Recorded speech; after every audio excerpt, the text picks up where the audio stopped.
This is the second of a two-part video series that presents Daniel's 70th week as possibly occurring in the time frame from 2017 to 2024.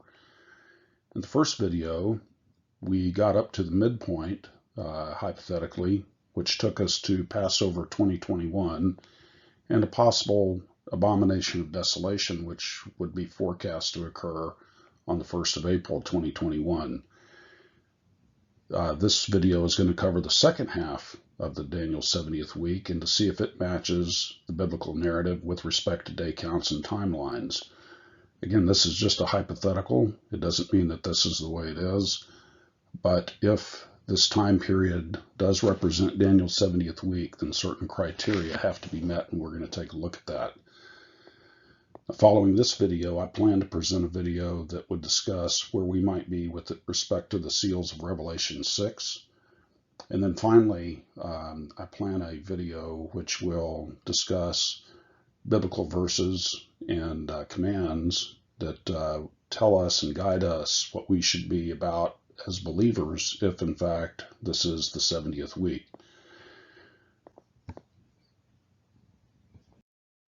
We learned from the first video that Passover 2021 would place us 1,260 days after the birth of the planet Jupiter from the constellation Virgo on the 15th of October 2017. So this would place us at the hypothetical midpoint of Daniel's 70th week. The new Sanhedrin performed a practice red heifer sacrifice in the summer of 2019, as reported by my friend Adam Berkowitz, and the purpose was to calculate how much ash they could recover to see if they had enough to do all of the ritual purifications that are needed. So one item that I'm focused on that would falsify the hypothesis would be if there was no resumption of daily sacrifices prior to Passover next year. Currently, they are working hard to resume them by that time, and so that leaves the hypothesis on track.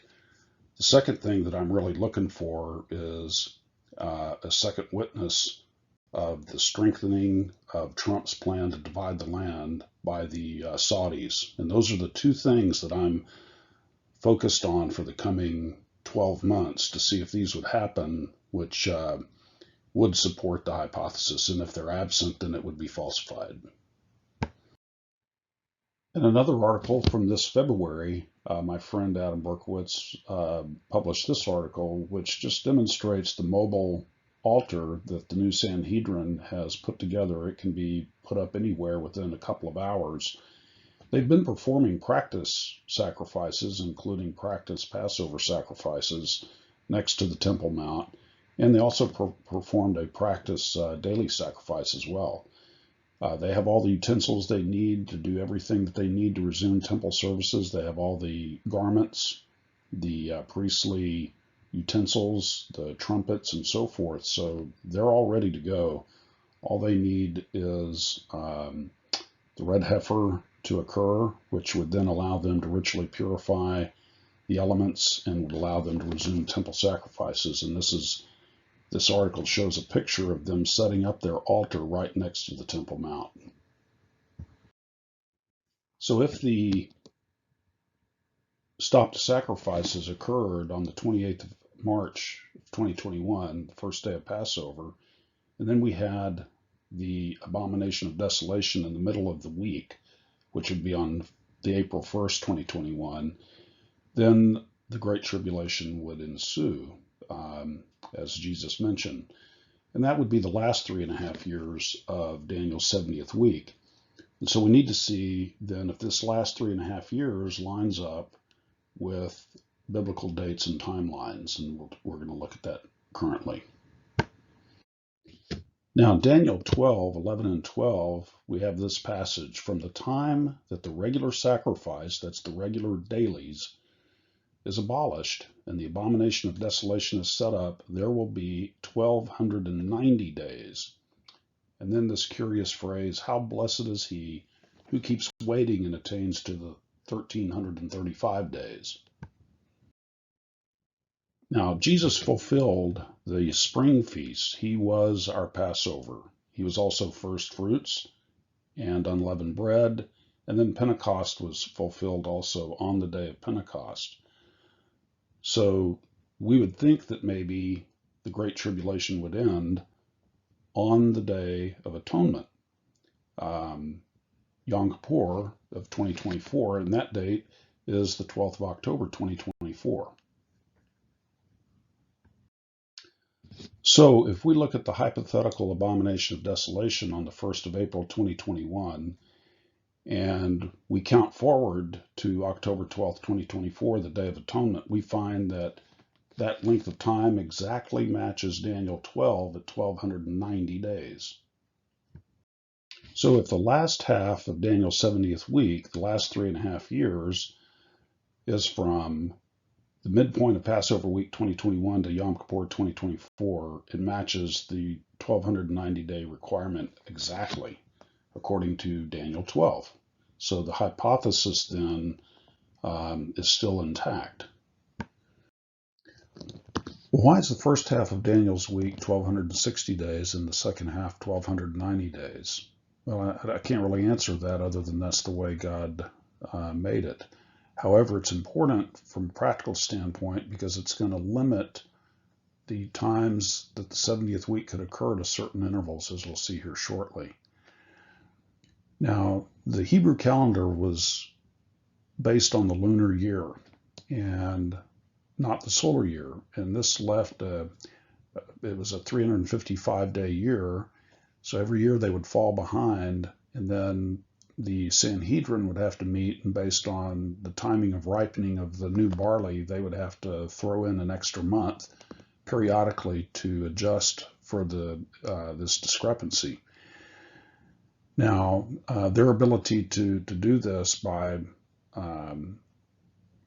their traditional means was eliminated after destruction of the Second Temple.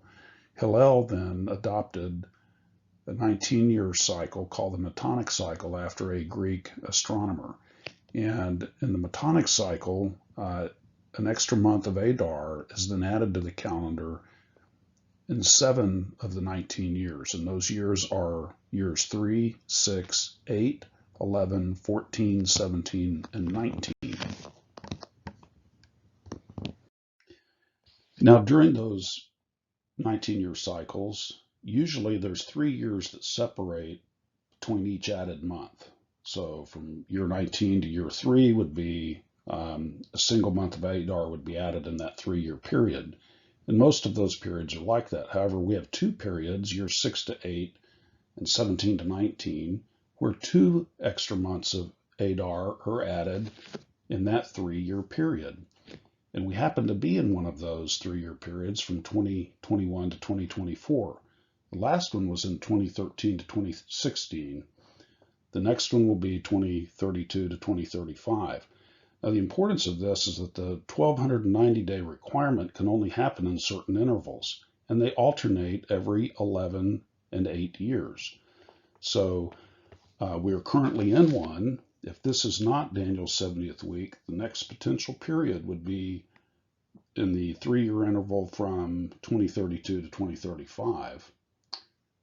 That's the 3-year period. Of course, the 7-year period would be 2028 to 2035. So if we are not in the period, the next possible time would be 11 years down the road. Now, at the end of the 1290 days, we would anticipate that Messiah, Jesus, has returned to judge the nations, and he's returned to rule and reign for the millennial kingdom. And we would anticipate that this would happen by the Day of Atonement 2024, which is on the 12th of October, as we've previously mentioned. This is the artist's depiction of Taurus the bull with his 2 horns that we can see in the heavens. And it's interesting that Taurus the bull, the Hebrew name for the bull is Shur. Now, Shur is the Hebrew root word. Bull is derived from that. There are no vowels in Hebrew, so the Hebrew letters would be SH and R. That would be the root. And that can mean bull, but it can also mean to return from a long journey. It can mean to return to rule and also to judge. So it's interesting that to see if in fact Jupiter has any connection to the horns of Taurus, when Messiah would be anticipated to return to rule and to reign. So from this picture, day 1290 is Yom Kippur, 12th of October 2024, and it turns out that the planet Jupiter, or Zedek in the Hebrew, in fact is in the horns of Taurus. So the judge has returned to the horns to rule and reign. So there is a celestial representation of what we would anticipate. It's also interesting to see that on day 1335, which is the 26th of November 2024, that's day 1335 following the hypothetical abomination of desolation on the 1st of April 2021, we find that Jupiter, or Zedek, is right smack in the middle of the horns of the wild ox. Now that's interesting because Psalm 22, as you may know, is the crucifixion psalm. It is David's psalm which forecasts the crucifixion. And we have this curious verse in verse 21. Save me from the lion's mouth, and from the horns of the wild oxen thou dost answer me.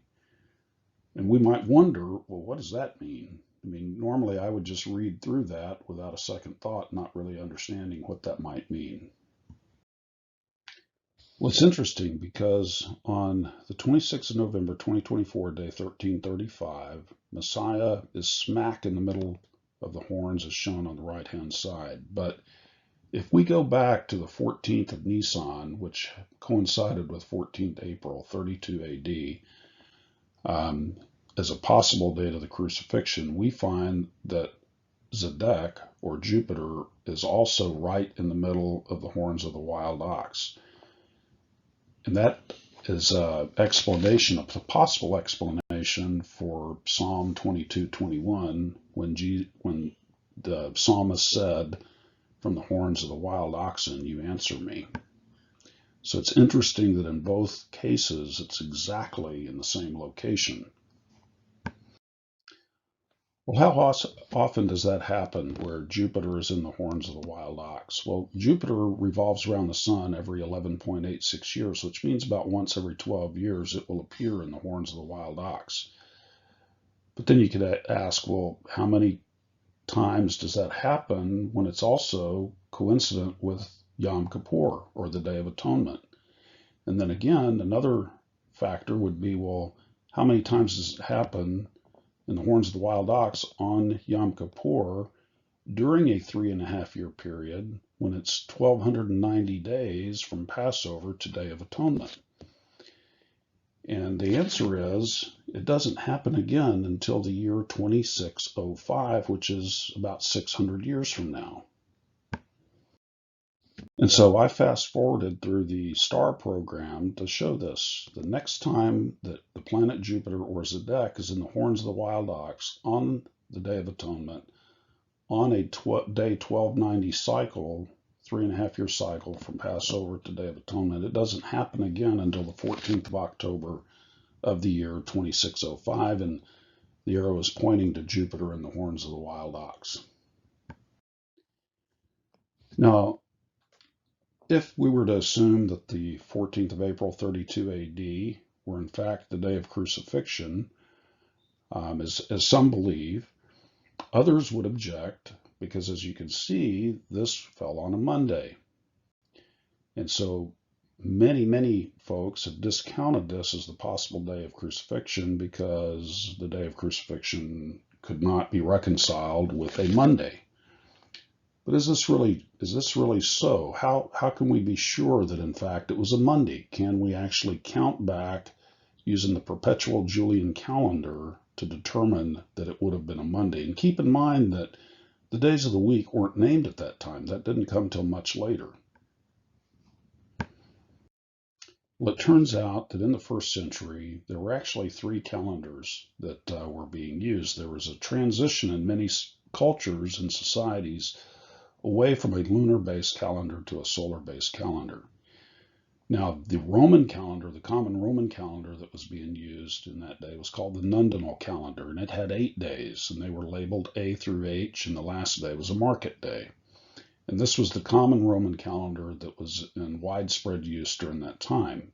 Now, Julius Caesar instituted the Julian calendar in 45 BC, which was a 7-day week, but it progressed very slowly. It started in the area around Rome and gradually expanded and didn't really come into widespread adoption until the 2nd to 4th century by historical records, and certainly would not likely have been in place during the time of Jesus' day, the first or the Second Temple era. And we don't have any evidence that, even if that were the case, that the Romans lined their 7-day calendar up with the Hebrew 7-day calendar. Now, the Hebrews did not name the days of the week. It was the Sabbath day, and then the first day, second day, etc. But they didn't have names, just the Sabbath day. And how do we know that the Romans lined that up? Well, we don't. And furthermore, in Judea at that time, the Nundinal calendar was the one that was being used, not so much the Julian calendar. Well, the earliest historical evidence that exists, the very earliest that we have that's known, is there was graffiti in Pompeii that was uncovered, and it's the earliest piece of evidence that we have wherein we have a specific date that's mentioned and tied to a name of the day of the week. And that was 6th of February, 60 AD, and it was called a Sunday. Now, if we counted back by the Julian calendar, that would have been a Wednesday. So there's a 3-day discrepancy. So certainly the day of the week, at least in 60 AD in Pompeii, did not line up with the perpetual Julian calendar. And this slide is from one of my earlier videos. In part, the discrepancy could be explained by the fact that the Romans started their day at sunrise, at the first of the morning, and that would have been a Monday by Roman accounting, using the convention of planetary hours. And that's more than I'm going to get into here, but that's the convention that the Romans used to name the day of the week, depending on which celestial object occupied the first hour of the day. And that would have been the moon on Monday, that's why it's a Monday, and that would have started at sunrise. Now, the Greeks and the Hebrews, though, started their day at that time in the evening. And so the prior evening would have been when the Jewish day would have started. Now, that would have been a Thursday, according to the convention of planetary hours. So that would have been a Jewish 5th day of the week, because they didn't use Thursday to name their days, but that would have been the 5th day of the week, not the first day of the week. So if we use the convention of planetary days, realizing that the Roman day began at sunrise and the Jewish day at sunset, the Roman Monday would have actually been a Jewish 5th day or Thursday. Now, this doesn't prove that the 14th of April, 32 AD was, in fact, the day of crucifixion.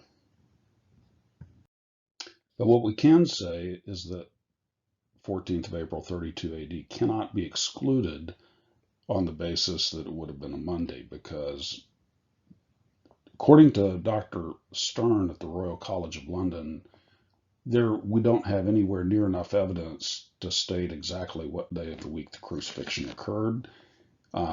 But the common convention of counting back on the Julian calendar to determine the day of the week is not really valid or correct. So it's possible that the 14th of April was indeed the day of crucifixion. Now we have another interesting number to account for the hypothetical 70th week of Daniel, and that's the 2300 evenings and mornings as described in Daniel 8. And the verse reads as follows: "How long will the vision about the regular sacrifice supply, while the transgression causes horror so as to allow both the holy place and the host to be trampled? He said to me, for 2300 evenings and mornings, then the holy place will be properly restored. Now, many people believe that the 2300 evenings and mornings refers to a 24-hour period, and that would be 2300 days. But others believe that the evenings and mornings is referring to the evening and morning sacrifices that were part of daily service at the temple. These were called Ola Tamid. So if this refers to the evening and morning sacrifices, then that would be 1150 days, and that maintains a plurality view among many scholars. So the hypothetical midpoint of Daniel's 70th week would be the first day of Passover 2021 on March the 28th. The next day, then the evening and morning sacrifices would not happen if there was a stop to sacrifices. And if we count forward 1150 days from that date, then that brings us to May the 22nd, 2024. Turns out that the 22nd of May 2024 is the date for Pesach Sheni, or the second Passover, the second chance Passover. Now this was instituted in the days of Moses, when the people who could not celebrate regular Passover because either they had come into contact in some way with death and were ritually impure, or maybe they were away on a long journey and they wanted to have a second chance at the Passover, and so God allowed the second chance Passover to be instituted, which was 30 days after regular Passover. So it would be interesting to see if the Jews would resume their daily sacrifices at the time of the second chance Passover. They have been away, so to speak, on a long journey away from their Messiah, and they have been in contact with death. And so this would be the Passover of second chances. In the first video, we had tied the solar eclipse of August 21st, 2017 to the sign of the woman in labor, which occurred 33 days later on 23rd September 2017, and this was followed by the Feast of Tabernacles 12 days later. And I hypothesized maybe that was a bookend of sorts, the front end that would bracket portions of Daniel's 70th week. And I mentioned that maybe we would find something similar on the back end. So let's see if we can construct that. So the third sign that is mentioned in Revelation, the sign in heaven as it's described by John, is from Revelation 15. Then I saw another sign in heaven, great and marvelous, 7 angels who had 7 plagues, which are the last, because in them the wrath of God is finished. And I saw something like a sea of glass mixed with fire, and those who had been victorious over the beast and his image and the number of his name, standing on the sea of glass, holding harps of God. So it'll be interesting to see if we can find a celestial representation of this sign like we did with the sign of the woman in labor. What I'm getting ready to show you was recommended to me actually by Natalie, who's a moderator on unsealed.org.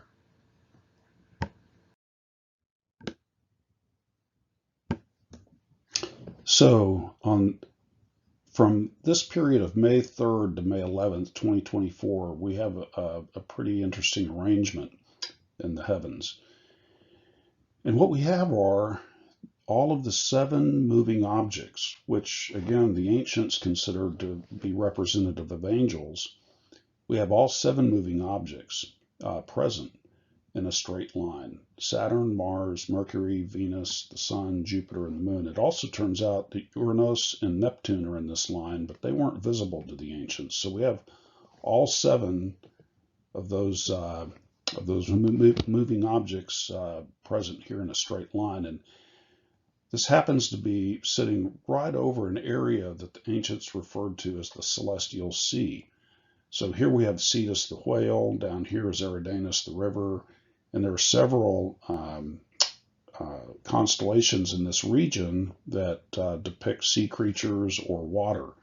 And it was referred to as the celestial sea. It's kind of a dark area of heaven with not many bright stars. So since these are all lined up in a line, it's pretty smooth. The sun is also present in this line. Now, Pleiades is thought to represent believers, the seven sisters, the seven churches, etc. And it's sitting right on top of this smooth surface.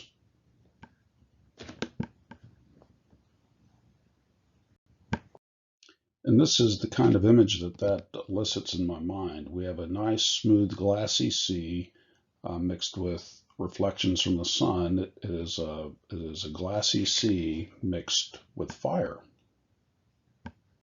Now, the greatest extent of that arrangement actually happened on May the 11th. I had to turn the screen a little bit obliquely so that we could get the full effect.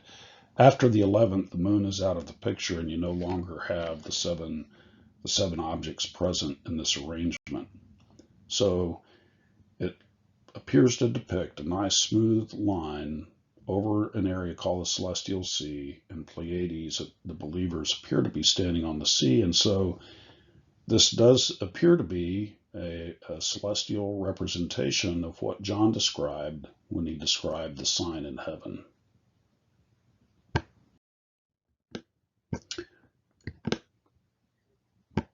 Now, to form a back end on the back side of the 70th week, similar to what we had on the front end, we need another eclipse. And it turns out there's the second of two major solar eclipses that cross the United States. This one would be on April 8th, 2024, occurring in the constellation of Pisces, as shown here.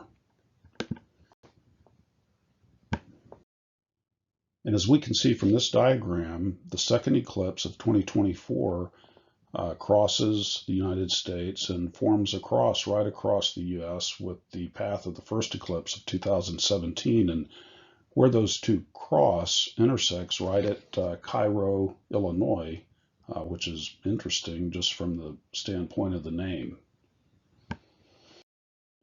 What's also interesting is that if the second Passover is on the 22nd and 23rd of May, it begins at the end of the 22nd and then carries over into the 23rd, since the Jewish day begins in the evening. We have a conjunction of Jupiter and Venus here next to Taurus on the 23rd of May. Now, this is the same conjunction that was present at the first Advent that occurred in Leo over the King star Regulus. But it's interesting that we had a Zodiac-Jupiter conjunction before the first Advent, and maybe we're seeing a second one on the second Passover before the potential second Advent. So there are 33 days then from the eclipse on the 8th of April, 2024 to the sign of the seven angels on the 11th of May, 2024, 33 days. And this is followed 12 days later by the second Passover on the 22nd, 23rd of May. So that would make that second Passover 45 days after the second major eclipse. Now, in the first video, I mentioned to remember this for later because, similar to what we just saw, the first eclipse preceded the sign of the woman in labor by 33 days. That was followed 12 days later by the Feast of Tabernacles. So we have a similar pattern with these two eclipses, in that we have an eclipse followed by a sign in heaven followed by a major feast. So with that second pattern now, we can then surmise or speculate that maybe we do have two bookends characterized by an eclipse, a sign, and then a feast, which somewhat brackets the 70th week or 7-year period of Daniel, 70th week.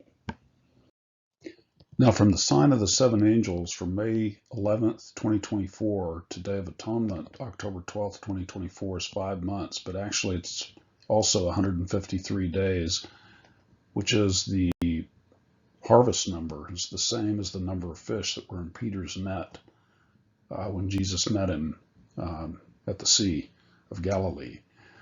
I believe this 5-month period then, which began with the sign of the seven angels with the seven bowls, and then the wrath of God is finished. The time point from that until Day of Atonement would represent the 5 months of torment discussed in Revelation. Now in Revelation 19, we have a picture of the return of Jesus to earth.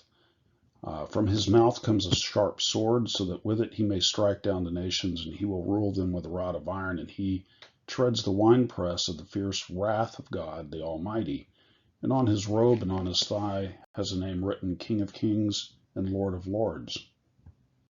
Then I saw an angel standing in the sun, and he cried out with a loud voice, saying to all the birds which fly in mid-heaven, Come assemble for the great supper of God. Now, John didn't describe this as a sign, but he does describe something that we might anticipate would be present in the heavenlies.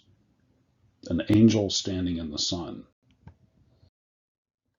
So the question is, do we have a celestial representation for what he's describing with the angel standing in the sun? And we may. So on the 2nd of October, 2024, which is about 5 months after the sign of the seven angels, we see another eclipse. This is present on the 2nd of October. And it turns out that this eclipse is different from the others, which were total solar eclipses. This is an annular eclipse where you can see the ring around the shadow of the moon. This is an annular eclipse. Now, as the ancients considered the moving objects to be representative of angels, this could very well represent what John is describing.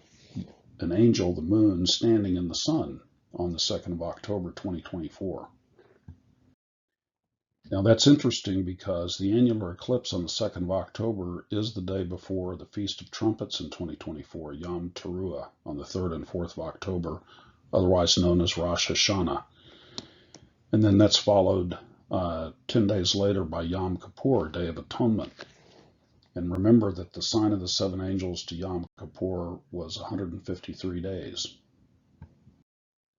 So that allows us then to form another interesting parallelogram similar to the ones that we were able to do in the first video. So over here, the first solar eclipse was the 21st of August, 2017, and preceded the sign of the woman in labor by 33 days, followed 12 days later by the Feast of Tabernacles. The second eclipse is on the 8th of April, 2024, total solar eclipse, followed 33 days by a sign of the seven angels, hypothetically speaking, and then 12 days after that would be the second Passover on the 22nd, 23rd of May, 2024, in combination with the Bethlehem star type of conjunction between Jupiter and Venus. And then it was 2,422 days from the first to the second eclipse. It was also likewise the same length of time between the two signs and also between these feasts. Then from the sign of the seven angels, we have the harvest number, 153 days, which takes us to Yom Kippur on the 12th of October, 2024. And this is preceded by the 10 days of awe by the annular eclipse, which I think is representative of the angel standing in the sun right before the return of Jesus per Revelation 19. Now the number 2422 is curious. That's a curious number. I believe numbers mean things in the Bible. It's interesting that the solar year is 365.2422 days. So the number occurs in nature, and that's the adjustment we have to make. And that's why we have a leap year where you add a day every 4 years to account for that. Now many think that the first advent occurred in 2 BC, according to the videos, and presentations on the Star of Bethlehem in accordance with the conjunctions of Jupiter and Venus in the constellation of Leo. So from 2 BC to 2024 AD, that's 2025 years. Now it's interesting, if you multiply 2025 years between the first and second Advent potentially, if you multiply it by that fraction 0.2422, we come up with 490 years. That's just curious to me. It doesn't prove anything, but it's curious. 70 times 7, of course, is 490. And the question in my mind, does this indicate, then, is this a clue that possibly that's the completion of Daniel's 70th week? Now we have another parallelogram that we can put together. And on October 16th, 1947, Britain, that was the date, it announced to the United Nations that it intended to end the Palestinian Mandate.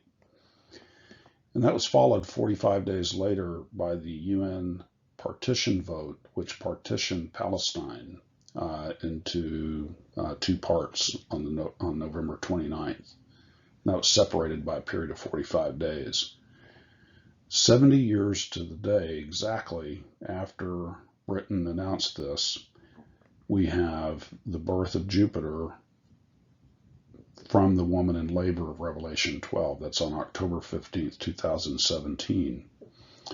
And that is followed 45 days later by the 70th anniversary of the UN partition, which brings to my mind Jesus stating, "This generation shall not pass away until these things take place." 7 years after the birth of Zedek, we find that Zedek, or Jupiter, is in the middle of the horns of the ox, or in the horns of the ox on October 12th, 2024, on the Day of Atonement, day 1290, followed 45 days later by Jupiter's appearance in the middle of the horns of the ox, which I believe will mark the consecration of the new temple. And that'll be day 1335 from the abomination of desolation on April 1st, 2021.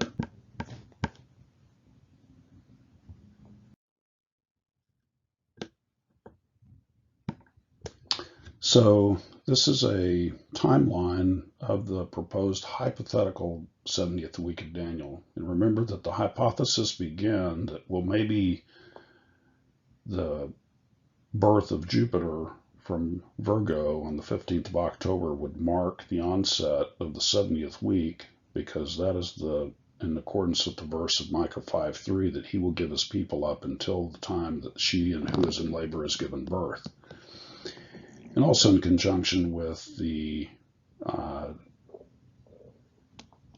judgment chapters of Isaiah and 24 in Joel chapter 3, which states that judgment is related to division of the land of the everlasting covenant. So if this date were to mark the onset of the 70th week, well, it has to meet certain day counts and timelines.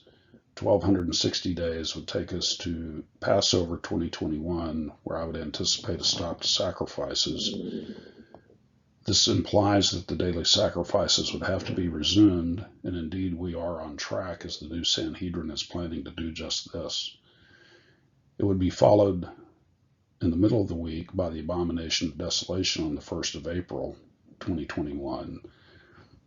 And then that takes us 1,290 days of the Great Tribulation to Day of Atonement 2024, 12th of October.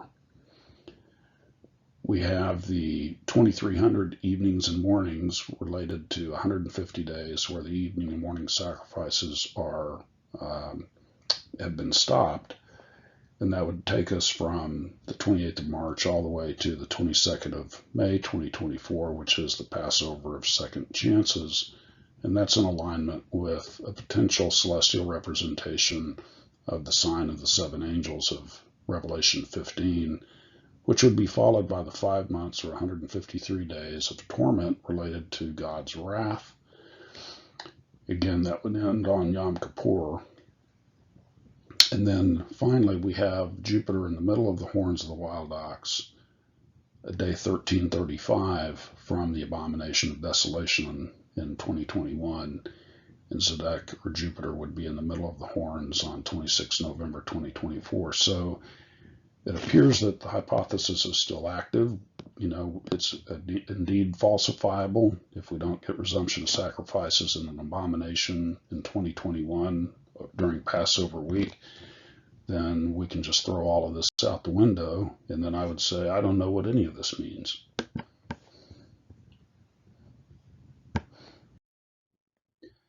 Now, the Great Tribulation then would have begun in the middle of the week, Passover week in 2021 after April 1st. And during this time, Saturn, the satanic planet, is present within Capricorn, the satanic constellation. Now, Jupiter or Zodiac leaves Capricorn. That's at the beginning of year 5, potentially, on October 15th, 2021. And it's on its way to Taurus, the horns of the wild ox. And so I'm wondering if the celestial alignments here that are discussed and related to the possible signs mentioned in Revelation, if really it's a calendar of sorts that is documenting the path of Jupiter from the birth from Virgo in 2017 to when it arrives in Taurus in the horns of the ox 7 years later. It takes 7 years for Jupiter to get to the horns of the wild ox after it's been birthed. Now in this slide, we see that Jupiter or Zodiac is approaching the horns of Taurus. So here we have Jupiter or Zodiac. It's now about on the way to the 7th year of its journey from Virgo to the horns of Taurus. And so it's going to approach the horns of Taurus, where it's going to be there by the Day of Atonement. But in this, near the middle to end of this 6th year, as it's approaching the horns of Taurus, it's going to take a little detour.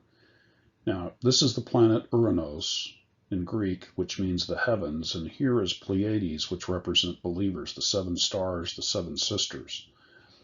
And so what we have here is that Zodiac is going to be approaching the horns of Taurus, but at the same time, it's approaching Pleiades with Uranos in between, which I believe is representative of possibly the sign of the Son of Man when we see Jesus in the clouds on the day of the rapture. And I'm going to present this from a pre-wrath rapture perspective.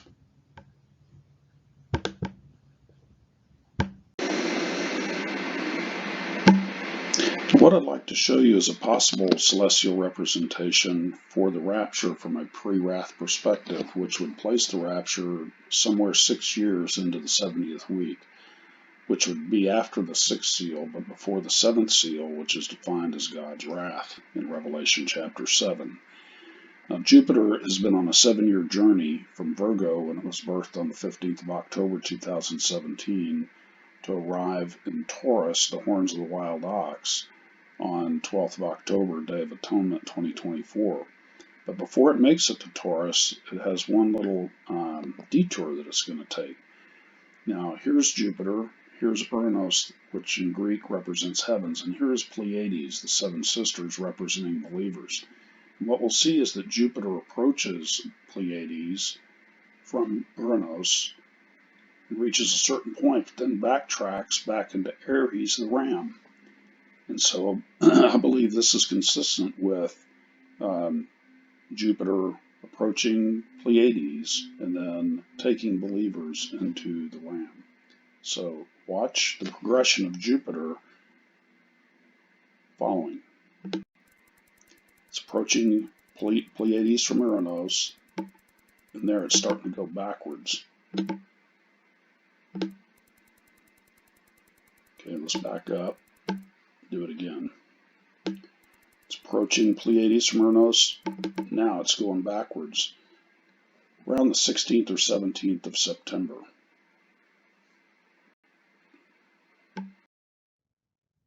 So where is that going? If it, we just saw it approach the 7 sisters or the 7 stars from Uranos.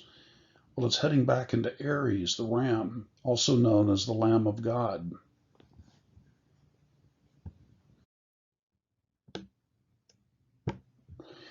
So here's Aries, the ram, the Lamb of God. Here is Zedek.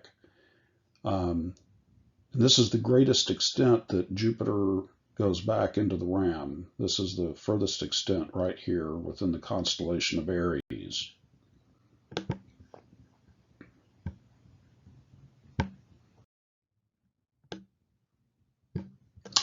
So this is the artist's representation of Aries, and this is the exact location where Zedek ends up on the December the 30th. This is the furthest extent, and if you'll notice, it's right over the heart of the Lamb, which I think is interesting. So Zedek approached the believers from the heavens and then went backwards into Aries, the heart of the Lamb, which is where I believe he's depositing believers for the marriage supper of the Lamb.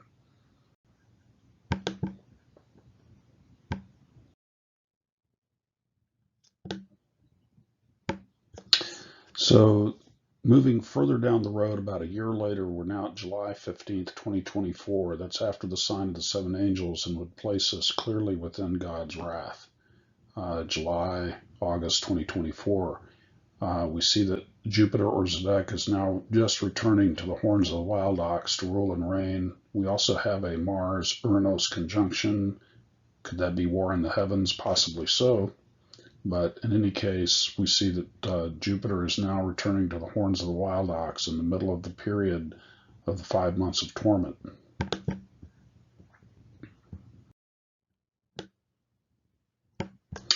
Now, on August the 14th, 2024, Zedek or Jupiter is now well within the horns of the ox, and here we have a conjunction with Mars within the horns of the wild ox. Could that represent war on Earth? Very possibly. This happens to be on the date on the Jewish calendar called Tish B'Av. It also happens to be the same date that there's going to be a major Perseids meteor shower. This is on August 13th and 14th of 2024. Again, well within the period of God's wrath.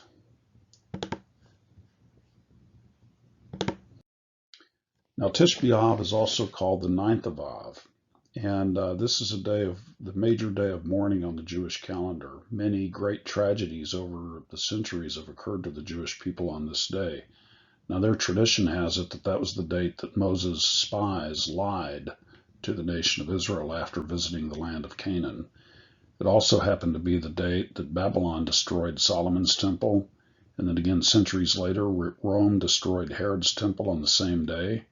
It happens to be the day that the Jews were banished from England, also the day they were banished from Spain, and it also happened to be the day that the Jews were first exported to Treblinka during the Holocaust.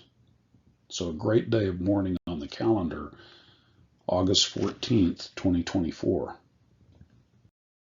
And here this slide shows that Jupiter is now returned to the horns of the wild ox on day 1290 after the abomination of desolation on the 1st of April 2021. This would be on the 12th of October 2024.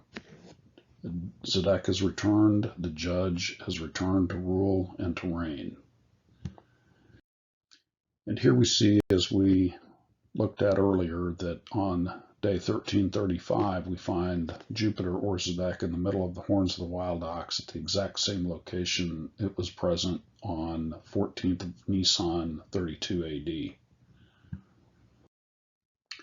Well, if the hypothetical 70th week is from 2017 to 2024, how should we then live? What is our duty as believers? Well, first and foremost, we should be all praying and getting into God's Word, praying for strength, praying for His wisdom, praying for His guidance, praying for His protection. For all who call on the name of the Lord will be saved. We need to be alert and be prepared as Jesus commanded us. Be alert to these things. When the disciples asked in Matthew 24 what were the signs of His coming in the end of the age, He spent an entire chapter describing these things. If He didn't intend for us to understand what these signs were, then I'm not sure why He would have put it in there. So it's in there for a reason, and I think it's for us to be alert and to be ready. We don't know the day or the hour. We don't know. We can know the season, We don't know the day or the hour of his return, which is true. There's a lot of uncertainty in there. From a pre-wrath perspective, it would put it somewhere in the second half of Daniel's 70th week. We need to be ready to share the gospel and our physical goods. If you've been preparing for this time, be ready to share. Be ready to point to the Savior, point to Messiah, and put your trust and faith in Him and Him alone, because our salvation will be found in nothing else. So shalom. He is sovereign and in complete control, and none of this is catching Him by surprise. So far, it appears that the hypothesis of a 2017 to 2024 Daniel 70th week timeline is intact. It's dependent upon whether or not we have a stop to sacrifices and an abomination within the next year, targeting March 2021. Hopefully I'll have a new video out soon that'll discuss where I believe we are with respect to the seals. And until then, shalom.